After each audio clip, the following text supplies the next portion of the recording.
বিষয়টা থেকে একজন অখ্যাত দলকে বিএনপির প্রতি হেলে পড়া বলে বোঝায়, এটা কি আপনি মনে করেন যে এই সামুদায়িক বিষয়টা? দেখুন, আপনার কাছে যেটা সামান্য মনে হয় সেটি রাষ্ট্রের কাছে একটি আইন, যে আইনের মধ্য দিয়ে এখনো 123টি রাজনৈতিক দল নিবন্ধন পায়নি। তারা এখনো আন্দোলন সংগ্রাম করে যাচ্ছে, চেষ্টা চালিয়ে যাচ্ছে শর্ত পূরণ করে নিবন্ধন পাওয়ার জন্য। যদি তাই হতো তাহলে আমার এই 25,500 প্লাস নেতাকর্মীদেরকে পরিশ্রম করিয়ে একটি ট্রাক ভরে 51,000 প্লাস ডকুমেন্টস নিয়ে আমি নির্বাচন কমিশনারের কাছে যেতাম না। আমি 1000 নেতা কর্মীদেরকে নিয়ে নির্বাচন কমিশনারের অফিসের সামনে অনশন শুরু করে দিতাম। তাহলে আপনি আইনের বিষয়টা তুচ্ছ করে, নিয়ম নীতিকে তুচ্ছ করে যদি এটা সামান্য বলে থাকেন, সেটি আপনাদের সাংবাদিক ভাষায় কি বলে সেটি আমি বোধগম্য নই। আপনি কি ডাইরেক্ট এটা আমজনতার কারসাজি বলে ধারণা করছেন? আমি সেটি স্পষ্ট বলে দিয়েছি যে বড় একটি দলের প্রতি হেলে পড়েছে। কারণ এখন যারা গভর্নমেন্টের দায়িত্বে রয়েছেন, আমাদের রক্ত ঘাম এবং আমাদের ক্যারিয়ার, আমাদের জীবনের প্রতি তারা অবিচার করেছে এবং তার উপরে ভিত্তি করে তারা এখন যে অনিয়মগুলো করছেন, ভবিষ্যতে তাদের পরিবার এবং তাদের পিঠ বাঁচানোর জন্য তারা তৈলমর্ধন করছে। দল হিসেবে, রাজনৈতিক দল হিসেবে আপনারা যেহেতু একেবারে পিঠ থেকে গেছে, যেহেতু কারণ হচ্ছে পলিটিক্যাল পার্টিগুলো হচ্ছে নির্বাচনী প্রচারণা শুরু করে দিয়েছে অলরেডি, সেদিকে আপনার লেভেল ফিল্ড থেকে বঞ্চিত হয়েছে। 1-2 হচ্ছে আপনার আইনি প্রক্রিয়া থেকে বঞ্চিত হয়েছে, 3 হচ্ছে গণবিজ্ঞপ্তি জারির পরও আপনারা বঞ্চিত হয়েছেন। সেহেতু আপনারা এখন সর্বশেষ ভাবে আপনাদের আন্দোলন এই প্রচারণাটা আরো আগে করার জন্য দেরি হলো কেন, এটা যদি বলতেন। আমাদেরকে একাধিকবার তারা ডেট দিয়ে ঘুরিয়েছেন যে সামনের সপ্তাহে আপনাদের বিষয় সুরাহা হবে, এমনকি আমাদেরকে আশ্বস্ত করেছেন আমাদের প্রতিনিধিকে, যার কারণে আমরা দেশের অস্থিতিশীল পরিস্থিতি আমরা কোনোভাবেই কামনা করিনি।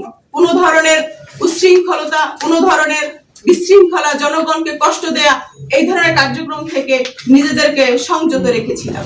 আচ্ছা আপা, আপনি যেহেতু নির্বাচনে আপনাদের দলের পক্ষ থেকে নিবন্ধন পাননি, আপনারা কি নির্বাচনে স্বতন্ত্রভাবে অংশগ্রহণ করছেন কিনা আপনাদের কোনো প্রার্থী, এবং যদি না করে থাকে, আপনি বললেন যে 3 কোটি লোক আপনাদের সমর্থক রয়েছে, আসলে আপনাদের সমর্থনটা কোন দলের দিকে যাবে? দেখুন, ঠিক এই মুহূর্তে আমাদের কনসার্ন হচ্ছে আমাদের দলের নিবন্ধন নিয়ে, এবং এর পরবর্তীতে আমাদের সিদ্ধান্ত গণভোট নিয়ে, এবং তার পরবর্তীতে আমরা রাজনৈতিক দল হিসেবে কোন দলকে সমর্থন দিব সেটি আমাদের সময় নিয়ে সিদ্ধান্ত নিয়ে আপনাদেরকে জানাতে হবে। আপা, বিষয়টা হচ্ছে আম জনগণ পার্টি, আপনারা যারা নীতি নির্ধারক হিসেবে আম জনগণ পার্টিকে সামনে আনছেন, তাদের সাথে ডেস্টিনির একটা ট্যাগ আছে, আর ডেস্টিনি সম্পর্কে বাংলাদেশের মানুষের একটা নেতিবাচক ধারণা আছে। এই নেতিবাচক ধারণা আর আম জনগণ পার্টি এক হয়ে গেছে কিনা নির্বাচন কমিশনের কাছে? ধন্যবাদ অতি গুরুত্বপূর্ণ একটি প্রশ্ন করার জন্য। দেখুন, একজন ব্যক্তির পার্সোনাল ভাবে তার ব্যবসা থাকবে, প্রতিষ্ঠান থাকবে, রাষ্ট্রের কাছে তার দায়বদ্ধতা থাকবে, রাষ্ট্র তাকে সুরক্ষা দিয়েছে না নির্যাতিত করেছে সে ব্যাপারও রয়েছে। মানবাধিকার যারা কাজ করেন মানবাধিকার নিয়ে, তারা সেটি দেখবেন। কিন্তু একজন মানুষের বাংলাদেশের নাগরিক হিসেবে তার অধিকার রয়েছে রাজনীতি করা। আমার পার্টিতে 25,000 প্লাস নেতাকর্মীরা রয়েছে। কে ব্যাংক থেকে লোন নিল, কে জমি রেজিস্ট্রি করলো, কে মুরগির ফার্ম করলো, সেটি আমার দেখার বিষয় না, সেটার জন্য প্রশাসন রয়েছে।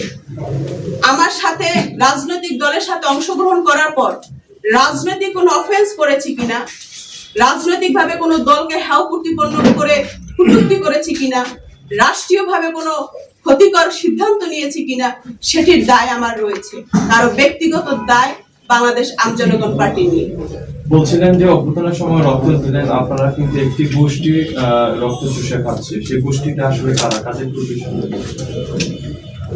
আপনারা দেখেছেন 5ই আগস্টের পরে এই পর্যন্ত দুদকে অনেক অভিযোগ করেছে, তার ভিত্তিতে তদন্ত হচ্ছে।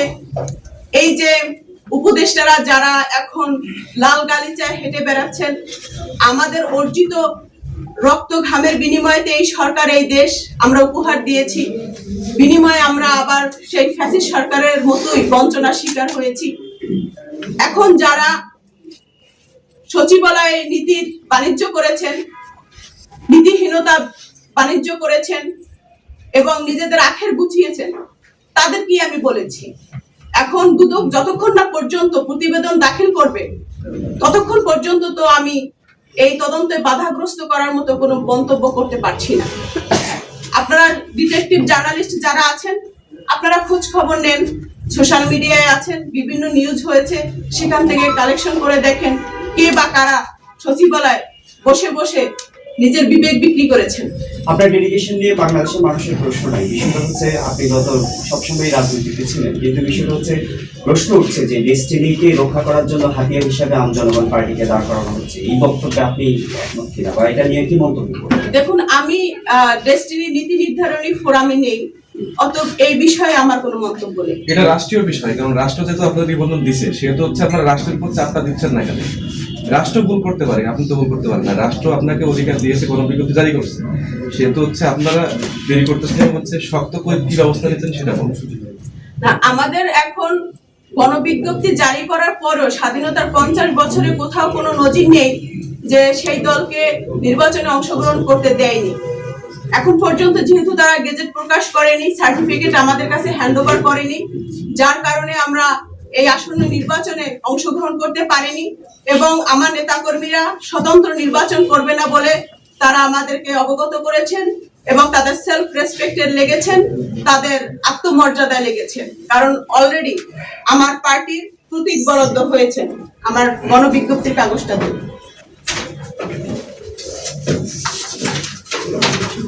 আচ্ছা, এই যে দেখেন গণবিজ্ঞপ্তি জারি করা হয়েছে, আমার দেশ পত্রিকায় এসেছেন সরকারের পক্ষ থেকে, সেখানে লেখা আছে, আপনাদের সকলের কাছে আমি এই গণবিজ্ঞপ্তিটা দিয়ে দিব, হ্যান্ডশেক মার্কা তারা আমাদেরকে নির্ধারিত করেছেন।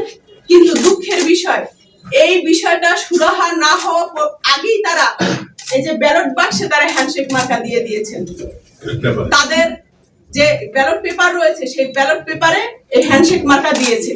তাদের একই অঙ্গে কত রূপ, তারাই দ্বিচারিতা করছে তাদের নীতির সাথে, তারা বহির্ভূত আচরণ করছেন এই নির্বাচন কমিশন। আমি তাই বলতে চাই, জ্ঞানহীন মেরুদণ্ডহীন অথর্ব এই নির্বাচন কমিশনার দ্বারা কখনই একটি সুষ্ঠু নির্বাচন আমরা কামনা করছি না।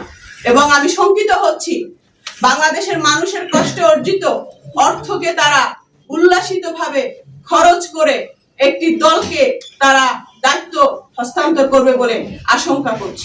Thank you.